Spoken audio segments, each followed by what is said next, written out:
Hello, Renee Flamont here. This topic even relates to when I asked you to hit subscribe. Like, in other words, getting back to yourself post-narcissist. That means you can do what you want. You will be going forward, making choices for yourself. When I ask for subs and to like and subscribe and share, which my audience has taught me to do, I fully realize that some of you are under such control that you can't even freely subscribe to whomever you want, right? Subscribing to a channel like mine could actually impact you, and that could be dangerous even if they see that you're liking or sharing. I'm going to sneeze, so just so you know, I'm ready, but it's coming. You'd think I'd start over, but it's just a sneeze. It's human. I understand that, though, that they might see what you subscribe to. And every time I see my subs go up and down, that's where my head goes. Being an empath, right? My heart goes out to, maybe somebody got caught, or their narcissist saw and said, how dare you? Or they subscribed and then they realized, no, I can't do that. He might see, or she might see. Because you don't want them being on to the fact that you are learning and being on to them. I get it. Not that that's just the issue, but please subscribe, share, and like. But I do understand that it can be a choice for some of you, bigger than somebody else. And that directly relates to this topic, because getting back to yourself means you have control of everything in your life again, and that you're not being watched over by someone else. We're not children anymore. You know what I mean? Like, my parents will even tell you, I was on autopilot from the age of 9. They make jokes that they didn't even parent me. I was doing my own laundry. I was making my own coffee. I was getting myself to school. I was kind of an odd kid, and my mother makes jokes. She's like, I haven't raised Renee since she was 9 years old. I don't know. We moved to a new city, We were in the suburbs. We moved to the city, and I don't know, your feet hit that pavement and you just become really independent. I did as a kid. And I never asked anybody for anything. And I had a job, and if I needed something, I had my own little money. And I don't know, it was a very independent lifestyle. So to then lose yourself to someone and feel like they're in control of you, coming off that type of thing, oh God, it didn't sit well with me. It did not sit well with me. And that's why I talk about this a lot. And, losing yourself, we sort of mentioned at the end of the last video. And we do so as we're so concentrated on them. It happens. And it happens before you even realize it, that you lose yourself. And I briefly listed activities you can get into or get back into, etc., to gain yourself again. But a bigger picture to view here with this topic is how important it is that you don't allow yourself to disappear. It's so significant for me. It really is. And it's vital to mention because you hear it so much.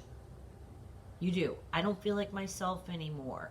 I've lost all sense of my own being. I can't even remember what I like to do, Renee. It's been so long.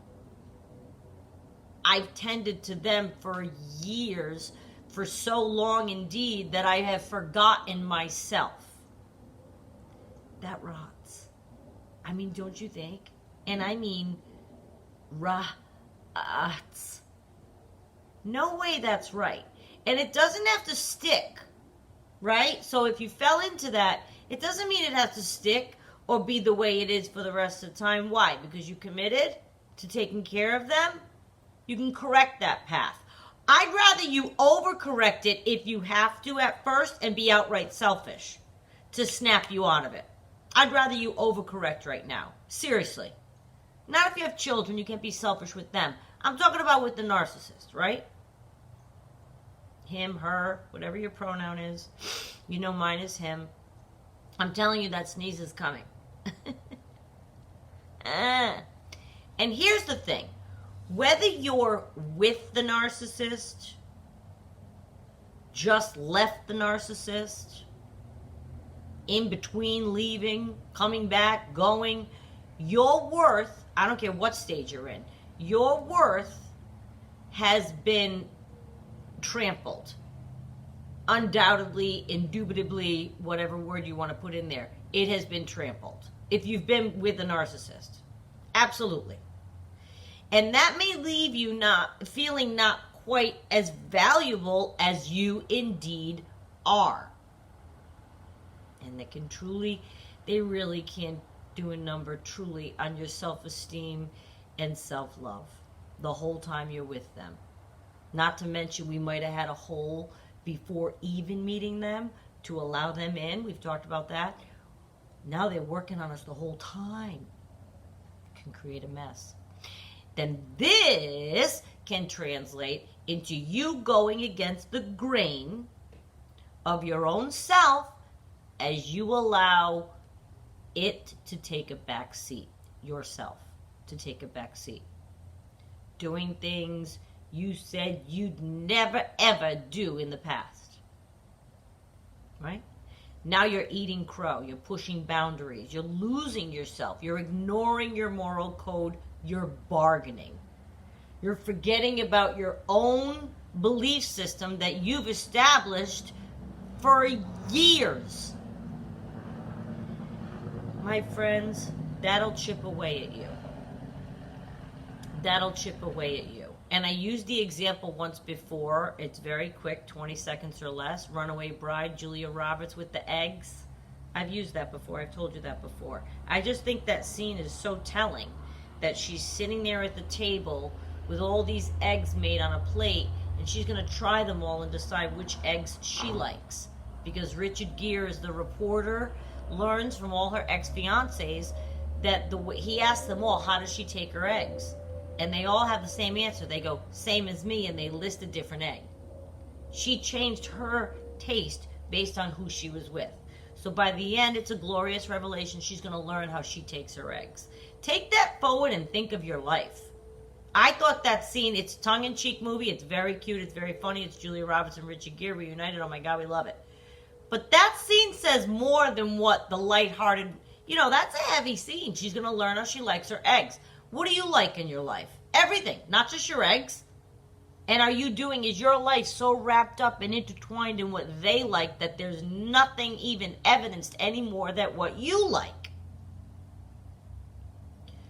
What we must recall, even at the times of trouble, is that you are as valuable as you are, regardless of anything they have ever said. They attack and insult on purpose to beat the person down. They don't want you to have a high place of self-esteem for yourself. Can't have you too confident. Or as my mother says, big for your britches. You can't let yourself get too big for your britches. I don't know if that's an expression in the world, but my mother always said that. They got too big for their britches. So they say and they do things to keep you down. Do I sound like I have allergies? Because that's from what I am suffering. But I refuse to shut the door to keep the pollen outside. So I'll be sniffly for the next few months. But as I was the beginning of last year, if you look at those videos, the pollen starts to come now. But I'm not closing the house up. It's too beautiful. But I'm sorry if I'm sniffling. So they say and they do things to keep you down. Before you know it, before you even realize it's happened, you've forgotten who you are. And have all but abandoned doing anything that brings you joy. That you used to do, that you used to enjoy, that used to bring you joy. You've abandoned all of it. Or something that you've wanted to start doing. You've abandoned the idea of it. Or you keep putting it off because of something you're tending to for the person that you're with. You've been on autopilot, to use that word again, just able to keep things afloat in your life. There's no room or energy for anything extra. And you regard yourself, your stuff, as the extra. You certainly can't take time for yourself. How dare I? It's all about them. I'm taking care of them. I'm trying to keep this thing of... No. Our stuff shouldn't be secondary or extra. Our stuff should be first. Again, with the example of you put the oxygen mask on the adult first in the plane. That's why. Take that metaphor and bring it forth to life. Where's your oxygen mask? You're leaving yourself extra. Like last. No, your stuff can't be last.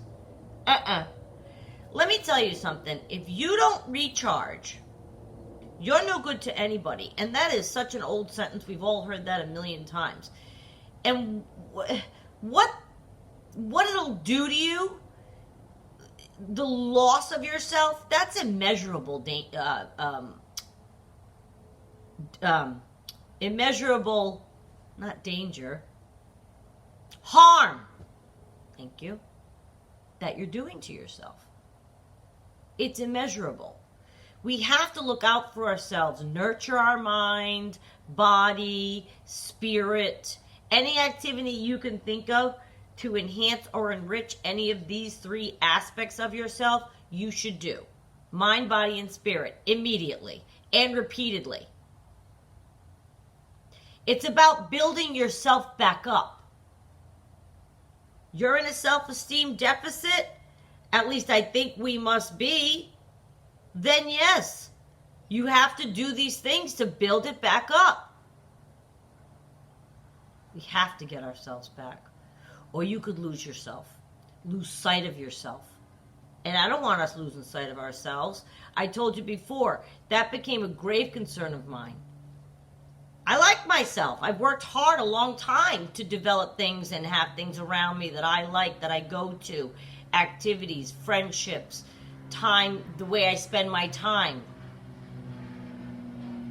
Losing sight of ourselves and what's vital to us, what fills our tank, it's a dangerous place to be. Running on empty will get you nowhere. Pay attention to carving out time for you to start getting you back. Don't underestimate the significance of maintaining a strong sense of self. You are your own unit. You're responsible for that unit. And maybe you have kids and a spouse and a business. Nonetheless, you're also responsible for this unit, this one.